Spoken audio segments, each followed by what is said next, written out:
Сәлеметсіздер ме оқушылар, біздер бүгін қазақ тілден кешегі құндылықтар бөліміндегі екінші тақырыбымыз мәтін туралы сабақты қайталап жатырмыз. Мәтіндегі негізгі ой, мәтіннің тақырыбы қалай құрылады, сол туралы біздер 16-шы қоңыраушамен танысақ. 16-шы қоңырауша біздің оқулығымыздағы 36, 37, 38, 39 беттерде берілген екен. 16-шы қоңыраушадағы жаттығуды бастамас бұрын алдымен сіздерге ширату тапсырмасын бергім келіп отыр. Қарай қояйық.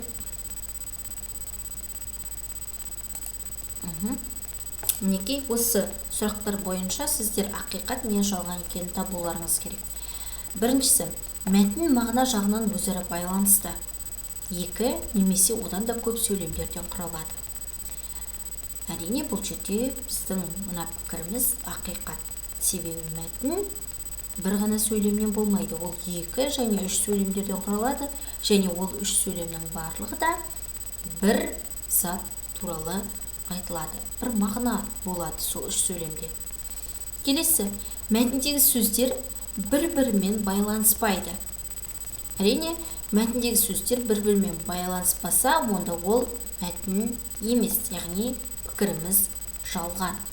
Келесі, мәтіннің тақырыбы баяндалатын оқиға мен ойдың түйіні. Әрине, мысалы, берілген тақырып сол мәтіннің негізгі ойы. Мысалы, біздер аю туралы бір мәтінді айтатын болсақ, оған біз тақырыпты қасқыр деп қоя алмаймыз. Оған қалайда біздер аю деп қоямыз. Себебі біз сол мәтінде аю туралы айтамыз. Яғни, мәтіннің тақырыбы баяндалатын оқиға ойдың түйіні болады. Ол ақиқат пікір екен. Үшіншісі. Төртіншісі, мәтіннің 4 түрі бар. Әрине, жалған пікір. Себебі біз мәтіннің тек қана 3 түрімен таныстық: әңгімелеу, сипаттау, пайымдау. Бесіншісі, мәтіндегі негізгі ой автор айтқысы келген басты пікір. Әрине, дұрыс. Себебі автор сол мәтінді жазып отырған кезде әртүрлі жан-жануарларды кейіпкер қылып алса да, жансыз заттарды кейіпкер қылып алса да, ол айтқысы келген ойды жеткізу керек. Негізгі ой сол тақырыпқа байланысты беріледі. Яғни бізде ақиқат пікір екен. Біздің жаңағы айтып шыққанымыз дұрыс еместігін қарау үшін біздер тексеріп шығайық. Біріншісі ақиқат пікір, екіншісі жалған пікір, үшіншісі ақиқат пікір, төртіншісі жалған, және бізде бесіншісі ақиқат пікір екен. Сонда бізде шығады мынандай қорытынды. Есімізде сақтауымыз керек, балалар. Мәтіннің тақырыбы баяндалатын оқиға мен ойдың түйіні. Мәтіндегі негізгі ой автор айтқысы келген басты пікір. Сіздерге оқулықтағы 5-ші жаттығуды ұсынамын. Оқулығымызда 37-ші бетте 5-ші жаттығу берілген. 2 түрлі тақырыпта өлең шумақтары беріліп тұр, бір шумақ, және 2 өлеңнің де авторы Мұзафар Әлімбай екен. Қазір мен бірінші тақырыбын оқиын, содан кейін мәтінді оқимын. Сосын сіздермен бірге мәтінге тақырып сәйкес келе ме, келмей ме, соны анықтаймыз. Ұмытшақ па, әлде еріншек пе? Атасының шалғысын қайрасады, әжесіне құлынын байласады. Бөлесінің алмасын теріседі, нағашының арбасын майласады. Яғни, атасына да, әжесіне де, бөлесіне де, нағашысына да көмектесетін бала туралы айтылып жатыр. Бұл мәтінде тақырып ұмытшақ па, әлде еріншек пе? Ұмытшақ баланы солай айтаймыз ба? Әр затқа көмектесетін, әлде еріншек баланы солай айтаймыз ба? Яғни, бұл жерде біздің тақырыбымыз мәтінге сәйкес келмейді. Екінші мәтінді оқимын, тыңдаңыздар. Кішіпейіл бала. Үйдегі қоқыс шелегі төгілмей 3 күн тұр күтіп. Ұмытып ұмсын келеді, ертеңі деп күнде сырғытып.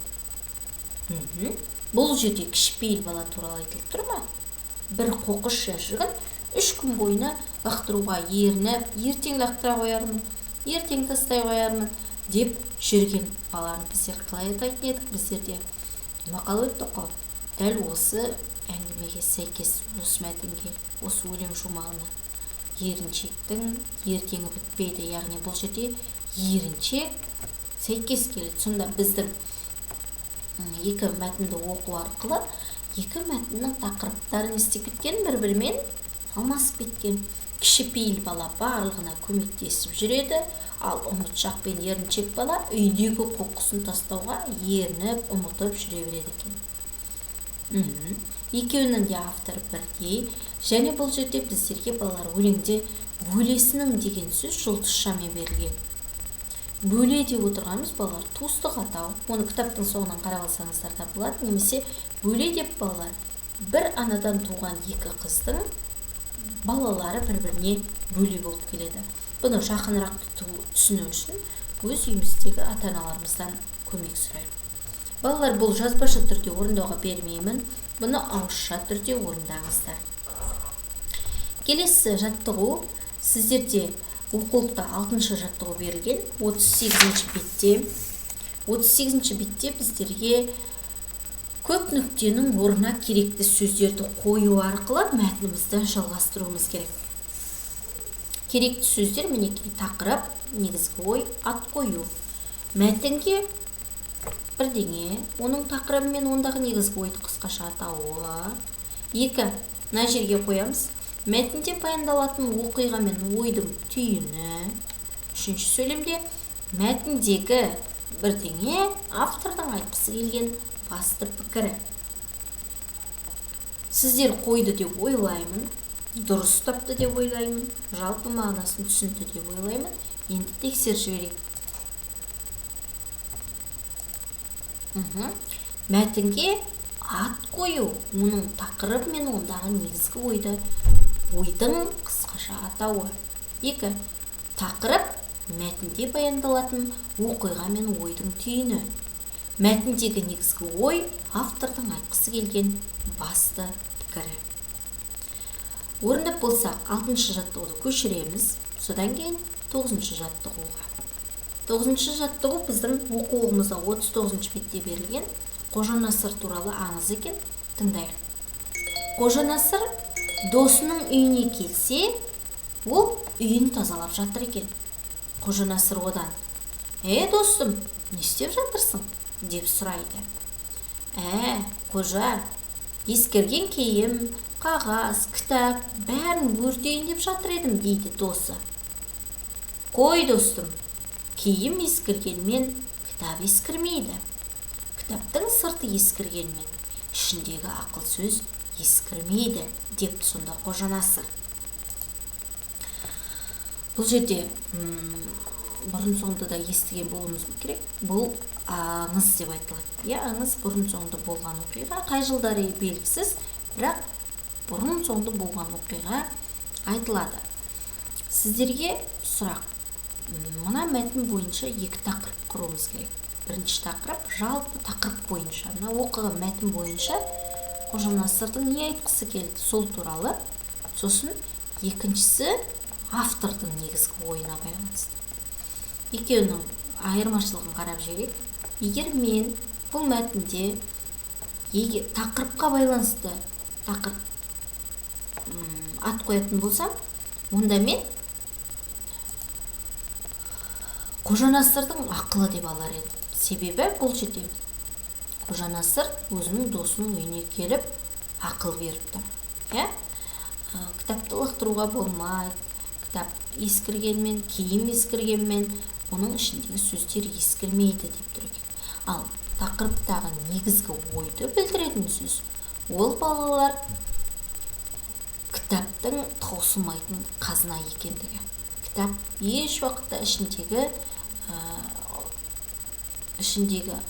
авторлардың, белгілі танымал адамдардың жазып кеткен шығармалары еш уақытта олар ескірмейді, олар сарқылмайды. Яғни біздер бізден 100 жыл бұрын өмір сүрген адамдардың, яғни Абай аталарымыз, Ыбырай аталарымыз, Ахмет Байтұрсынов аталарымыздың жасаған әңгімелерін, шығарған өлеңдерін әлі күнге дейін оқып келе жатырмыз. Олар еш уақытта мейлі бір ғасыр өтсін, мейлі екі ғасыр өтсін, олардың өздері о дүниеге кеткенімен біздер олардың атын еш уақытта